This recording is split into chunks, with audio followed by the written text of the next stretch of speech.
Bonjour et allô à toutes et à tous. Ici Berlin. 1 an de guerre en Ukraine, on se souvient de notre sidération aux premières heures de l'attaque russe. En Allemagne, beaucoup de certitudes s'effondraient d'un coup. 2 jours plus tard, le Premier ministre polonais venait à Berlin pour, disait-il, secouer les consciences. Mateusz Morawiecki ne s'est pas arrêté là. En 12 mois, le régime polonais a enchaîné les critiques et les saillies contre l'Allemagne, réanimant des ressentiments profonds. Pourtant, l'Allemagne a bougé cette année. Scholz a donné beaucoup de gages à ses voisins de l'Est. Est-ce juste lié à la couleur politique du gouvernement polonais ou bien entre les deux côtés de la ligne Oder-Neisse, les choses sont-elles plus compliquées encore ? Bienvenue et pour commencer, je voudrais vous donner un chiffre, 1300 milliards d'euros. Il s'agit du montant réclamé l'automne dernier par la Pologne à l'Allemagne au titre de réparation de la Seconde Guerre mondiale. Et puis à cause de l'inflation, cette somme pourrait même encore monter davantage. C'est vrai que 6 millions de Polonais ont perdu la vie entre 1939 et 1945, tués par des Allemands. Et malgré des indemnisations organisées dès l'après-guerre par l'URSS entre l'Allemagne de l'Est et la Pologne, Varsovie n'entend pas tourner la page. Alors juridiquement, le cas est quasi impossible à trancher et du point de vue de Berlin, la demande est irrecevable. La ministre des Affaires étrangères, Annalena Baerbock, l'a d'ailleurs répété en octobre lors d'un voyage officiel. Zugleich ist die Frage nach Reparationen aus Sicht der Bundesregierung abgeschlossen. Et elle ne peut proposer aux Polonais finalement que des mots sur la responsabilité allemande. Ohne Wenn und Aber. C'est une scène de conférence de presse et on sentait très bien le malaise entre les deux voisins européens. Baerbock a raconté un jour que son baptême de politique internationale, elle l'avait eu le soir de l'entrée de la Pologne dans l'Union européenne, en faisant la fête sur le pont de l'Oder entre les deux pays. 19 ans plus tard, où en sont les relations germano-polonaises ? Bonjour Bartosz Wilimski. Oui, bonjour. Journaliste à la Gazeta Wyborcza à Varsovie, chef du service étranger et spécialiste des questions européennes. Voilà maintenant 1 an que l'Ukraine subit cette guerre russe. Cela a bouleversé beaucoup d'équilibres géostratégiques. Est-ce que cela a aussi changé les relations entre la Pologne et l'Allemagne ? Oui, ça a changé, mais c'est pas les progrès, c'est le déclin, c'est la détérioration. Les relations sont empirées. Et c'est pas la faute de l'Allemagne, je crois. C'est que le gouvernement polonais, gouvernement qui est très conservateur, nationaliste, anti-européen, simplement essaie à exploiter l'histoire difficile, dure, l'histoire tragique entre Pologne et l'Allemagne, l'histoire de la Deuxième Guerre mondiale, pour gagner des profits politiques maintenant et pour mobiliser son électorat. Il propage l'haine vers l'Allemagne. La haine, c'est un mot très très fort que vous employez là, et ça juste parce qu'il y a des élections cet automne et qu'à ce stade, les sondages indiquent un recul du parti au pouvoir, le PiS, le parti Droit et Justice, c'est ça ? C'est pas l'accident que je emploie le mot haine. Si on regarde les télés publiques, et en Pologne, vous devez le savoir, que quelques semaines après le changement du pouvoir en Pologne en 2015, le gouvernement a décidé de changer totalement de chef de télé publique. Plusieurs journalistes ont été licenciés. Et on a transformé les télé publiques dans la chaîne de propagande gouvernementale contre l'opposition et contre l'Union européenne et contre l'Allemagne. Mais le but, c'est de créer un ennemi.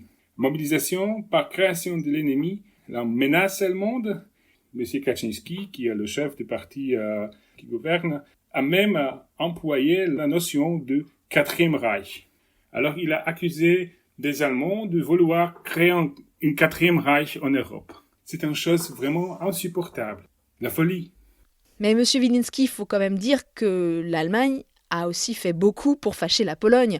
Toutes ces années de politique énergétique pro-russe, même au début de la guerre, des réticences allemandes pour appliquer rapidement des sanctions. Et récemment, on l'a vu aussi encore avec des atermoiements dans la décision pour envoyer des chars de combat aux Ukrainiens. À chaque fois, effectivement, on a la Pologne qui se fâche, elle est très dure contre Berlin, mais finalement, cette colère ou cette méfiance vis-à-vis de la politique allemande, on peut peut-être la comprendre. Cette dépendance énergétique, même dépendance politique, cet mélange entre politique et business en relation en Russie, M. Gerhard Schröder, et ce sont des fautes très graves. Et c'est vrai que la Pologne, sous les gouvernements de partis qui gouvernent maintenant, mais aussi pendant le gouvernement de Donald Tusk, a critisé l'Allemagne. Ils n'ont parfois pas voulu nous entendre. Mais des fautes politiques sont pas une excuse de propager l'haine contre les nations voisines. Est-ce que vous pensez que la Zeitenwende peut changer la donne, cette nouvelle doctrine allemande annoncée par Scholz il y a 1 an maintenant, avec notamment plus de dépenses militaires pour renforcer la souveraineté européenne? Tout ça, ça a été quand même très salué. Et puis récemment, on l'a vu, Berlin a carrément proposé directement aux Polonais une initiative conjointe pour des livraisons de chars Léopard. Tout ça, ça compte pas? Non, c'est une chose très importante pour les Ukrainiens, parce que c'est la guerre là, et des chars de guerre sont nécessaires. Mais pour une collaboration effective, il faut être à leur partenaire. Et c'est l'atmosphère toxique entre Pologne et l'Allemagne. Alors, c'est quelque chose qui l'empêche, cet partenariat, cette collaboration dans le domaine militaire, économique, etc. Vous avez des exemples? Alors, imaginez-vous, des Allemands, parce que en Pologne, la défense aérienne fonctionne presque pas. Pour nous aider, des Allemands ont décidé d'envoyer plusieurs batteries de missiles Patriot chez nous. Kaczynski a dit qu'il n'accepte pas cette décision, qu'il ne veut pas de soldats allemands en Pologne, parce que au cas d'un assaut russe, des Allemands n'allont pas réagir. Oui, il a dit qu'il ne croyait pas que les soldats allemands viseraient des Russes en cas d'agression. Je crois que c'est comme ça qu'on peut traduire exactement ses propos. C'est ça. De dire que l'Allemagne n'aidera pas Pologne au cas d'un acte d'agression russe. C'est totalement insupportable. Nous sommes ensemble dans l'OTAN. Et la force de l'OTAN vient de l'unité des alliés. L'un pour tous pour l'un. Tout à fait. D'ailleurs, juste après sa nomination en janvier, le nouveau ministre allemand de la Défense, Boris Pistorius, est allé en Pologne. Parmi tous ses partenaires de l'OTAN, le premier pays qu'il a visité, c'est la Pologne. C'est quand même pas rien. Berlin a envoyé beaucoup de signaux vers Varsovie cette année. On peut aussi citer l'exemple du discours sur l'Europe de Olaf Scholz, prononcé à Prague fin août, et qui était très tourné vers les pays d'Europe de l'Est.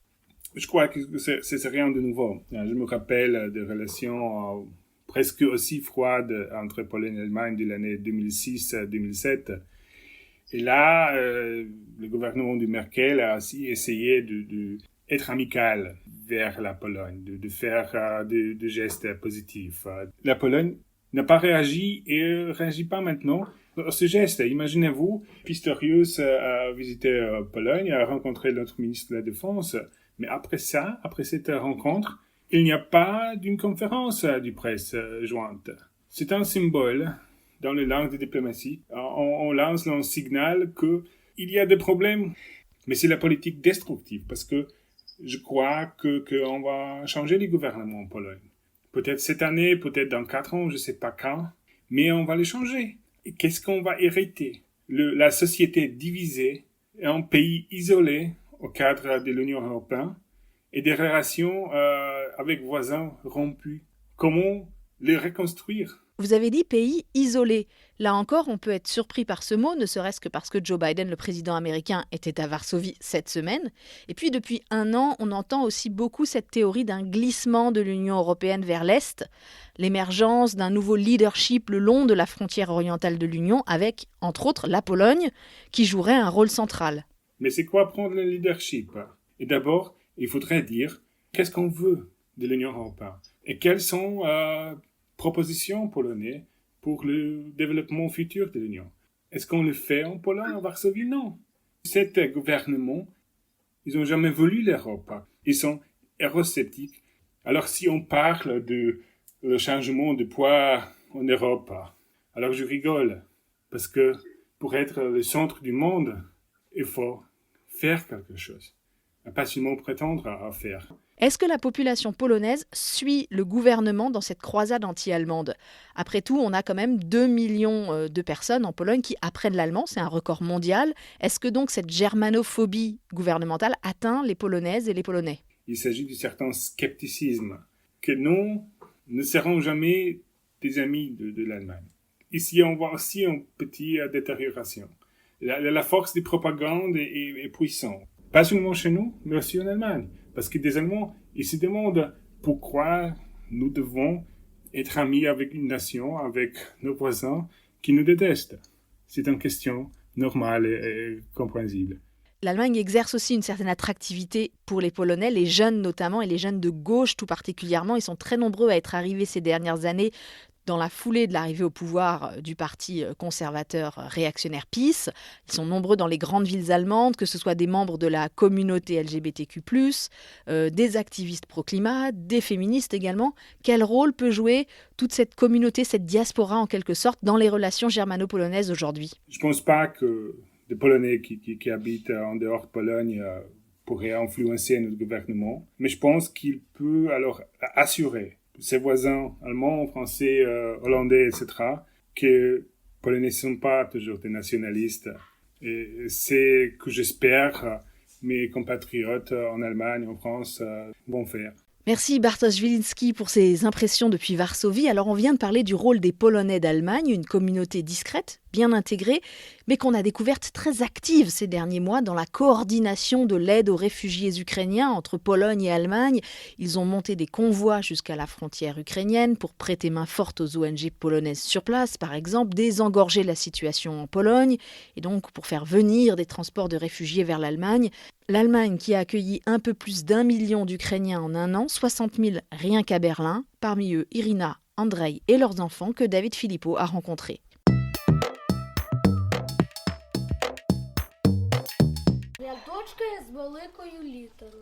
Sur un petit bureau à côté de leur lit superposé, les deux frères, Marco et Yuri, écrivent côte à côte sur leur cahier, en vidéo depuis Kiev, leur ancienne institutrice. École allemande le matin et cours d'ukrainien en début d'après-midi pour garder le lien avec la mère patrie, la tête à Berlin et le cœur à Kiev, comme le décrit la maman, Irina. Parfois, vous vous sentez comme un traître. Vous avez le cerveau, les nuits tourmentées par la mauvaise conscience, parce que vos amis, votre famille, eux, souffrent au pays. Parfois, vous ne vous permettez même pas d'être heureux ou de sourire quand quelque chose de positif vous arrive. Mais quand vous voyez le sourire de vos enfants, là, vous comprenez que vous faites ce qu'il faut. Elle finit sa réponse en larmes, heureuse dans son malheur, dit-elle, d'avoir son mari à ses côtés, exempté du front car père de 3 enfants. Je n'ai jamais eu d'expérience militaire d'aucune sorte. Je pense qu'à l'heure actuelle, je suis plus utile dans ce que je fais pour collecter de l'argent au profit de nos forces armées. En parallèle, Andrei a fondé une start-up et Irina enseigne à l'université. Ici, nous avons rencontré des personnes qui nous ont beaucoup aidés pour trouver l'appartement à louer ou pour trouver un emploi. Je tiens à remercier tout le monde. Remercier l'Allemagne et l'Union européenne qu'ils espèrent que leur pays rejoindra un jour. Je pense que l'Ukraine sait qu'elle doit rejoindre l'Europe pour le développement de l'éducation, le développement de la science, le développement des transports ou de la haute technologie. En attendant, c'est la fin de la guerre qu'ils espèrent afin de pouvoir rentrer chez eux.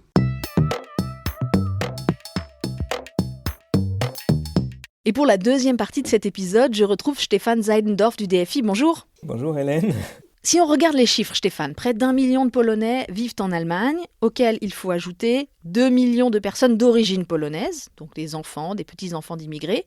Et puis il y a aussi tous ces Allemandes et Allemands dont les racines familiales viennent de régions qui étaient autrefois des territoires allemands, mais qui font aujourd'hui partie de la Pologne. Par exemple, le nord de la Silésie, la Poméranie, la ville de Gdansk, qui s'appelait Danzig autrefois. On a tous entendu parler du fameux corridor de Danzig. Après la Seconde Guerre mondiale, ce sont 10 millions de personnes qui, comme ça, ont été déplacées de ces régions géographiquement polonaises vers l'Allemagne. Alors du coup, on aurait pu penser, Stéphane, qu'après la chute du bloc communiste, des liens se tisseraient de part et d'autre de la frontière, que la réconciliation en quelque sorte se ferait un peu naturellement. Ça fait 30 ans. 20 ans que la Pologne est membre de l'Union européenne. Il n'y a pas toujours eu le parti PiS au pouvoir et pourtant c'est toujours très poussif. Quelle différence quand on regarde la réconciliation franco-allemande qui s'est amorcée en réalité très vite après la Seconde Guerre mondiale. Il faut rappeler que le DFI, par exemple, est créé en 1948. Oui, mais le défi, c'est pas créé par des politiques. Merci de le rappeler. Le défi, c'est une initiative de la société civile, des gens qui ne sont pas encore liés directement à la grande politique. Et ça, on a énormément d'initiatives comme ça entre Polonais et Allemands aussi. Il y a plus que 500 jumelages entre villes, plusieurs millions, plus que 3 millions de jeunes qui sont partis avec l'Office pour la jeunesse germano-polonaise. Donc tous ces éléments, ils existent. Évidemment, à une moindre échelle, puisque les asymétries entre les deux pays, ils sont bien plus grandes qu'entre la France et l'Allemagne.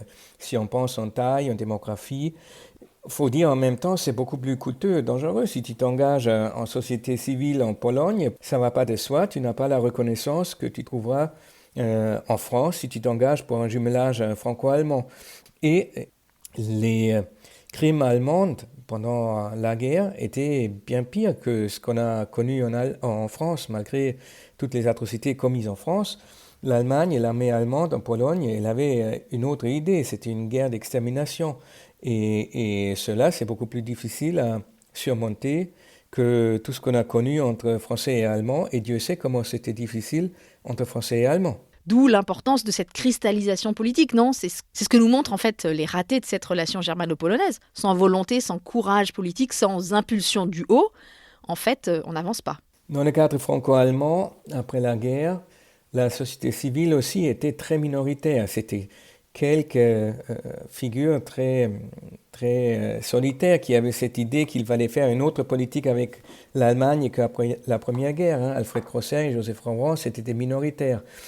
Par contre, à la fin des années 50, au début des années 60, on a eu une situation politique qui a permis de faire une réconciliation franco-allemande de Gaulle et Adenauer qui allait très loin dans l'institutionnalisation. Donc, cette idée de rendre obligatoire certains éléments par des traités, c'est-à-dire on doit se retrouver régulièrement tous les 3 mois, tous les 6 mois, voire toutes les 4 semaines au niveau des fonctionnaires.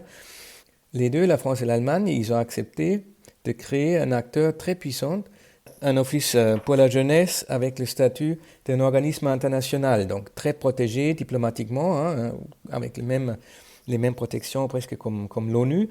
Alors que dans le cadre germano-polonais, on pensait qu'on n'avait plus tellement besoin de tout ça. Et il y a bien un traité de voisinage dont on a fêté les 30 ans en 2021, c'était Corona, on avait oublié un peu de vraiment fêter. On ne sait pas si c'était la faute à la pandémie ou si c'était plutôt des considérations politiques. Dans ce traité, il y a aussi cette idée qu'on se retrouve régulièrement, mais c'est une fois par an. Tout cela pour dire ce qu'on a créé entre la France et l'Allemagne est unique dans le sens que ça crée une vraie obligation politique. Donc quand on voit en fait l'état de la relation germano-polonaise aujourd'hui, on se dit que ça valait sans doute pas le coup de s'échauffer autant en France après le discours de Scholz à Prague cet été, même si c'est vrai que le chancelier n'a pas été très adroit dans ses propos vis-à-vis de la France à ce moment-là. Il a très peu parlé, très peu fait attention à la relation franco-allemande et à ce qu'on a déjà en termes d'initiatives en politique de sécurité et de défense européenne et qui existe et qui est à disposition. Mais en disant d'emblée, les problèmes, ils sont à l'Est. C'est pour ça que la priorité politique, elle va vers l'Est. La guerre, elle est à l'Est. La menace sur l'Europe, elle vient de l'Est. Donc, il est en quelque sorte normal qu'un acteur politique allemand s'intéresse à comment faire pour solidifier l'Union européenne, l'OTAN à l'Est pour pouvoir organiser cette défense contre l'agression russe contre l'Ukraine pour le moment, mais qui menace aussi les pays membres de l'Union européenne. Est-ce que la solution, elle n'est pas à chercher dans un attelage à 3, en fait ? Quel rôle pourrait jouer le fameux triangle de Weimar, France, Allemagne, Pologne, dans cette nouvelle situation de 2023, avec d'un côté une Pologne qui renacle à travailler en bilatéral avec l'Allemagne, et puis aussi une France qui ne voit pas d'un très bon œil que l'Allemagne regarde vers l'Est. Finalement, on aurait là un trio relativement fonctionnel, non ? Oui, le triangle de Weimar a déjà l'avantage d'exister. Donc on a quelque chose qui est bien connu, au moins avec cette dénomination. Triangle de Weimar, c'est quelque chose qui parle aux journalistes. Par contre, à 3, il y a toujours le danger qu'il y a un des 3 qui est un peu exclu par les 2 autres. Comme c'est moins contraignant que le traité de Élysée, il y a toujours cette idée que quand les 3 pays tombent d'accord de vouloir faire une réunion à Weimar, on va la faire. Mais il n'y a pas d'obligation. Il y a toujours un des 3 qui pensent que ce n'est pas le moment ou que ce n'est pas très urgent. Donc c'est un peu comme le serpent de mer, tu sais, à Loch Ness qui monte et qui descend et qui réapparaît, qui redescend. Par contre, on a la certitude, et c'est là la différence avec Loch Ness, que le triangle de Weimar, il existe.